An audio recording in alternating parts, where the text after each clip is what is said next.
Those of us from Watergate, Howard Baker, what did the president know and when did he know it? That's what Bob Woodward lays out in this book. And what we know is from Woodward's account that on January 28th, his national security advisor, Robert O'Brien, tells him in a top secret briefing, this is going to be the greatest threat of your presidency. At the same time, the president is, as you said, playing it down.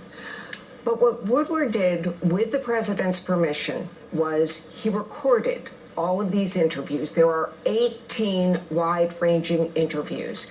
And what we're going to play you first is the president in his own words, February 7th, telling Woodward in striking detail just how much he understands about how deadly and dangerous the virus is. And so what was President Xi saying yesterday? Well, we were talking mostly about the virus, and I think he's going to have it in good shape, but, you know, it's a very tricky situation.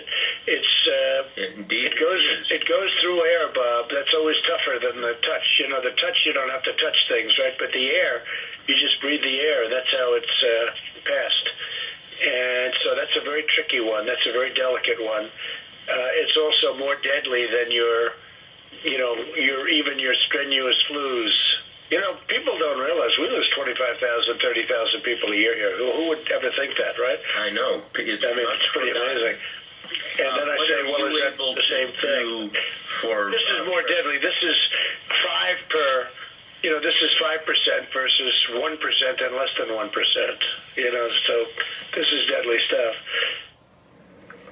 John, I just want all of us to remember we are used to the virus now, as used as you can be. But if you go back to the beginning of February, the American public, we thought this was a problem in China. The notion of it being airborne, 5% more deadly. These are very specific details that the president had in the very same time period that he is saying it's all going to go away.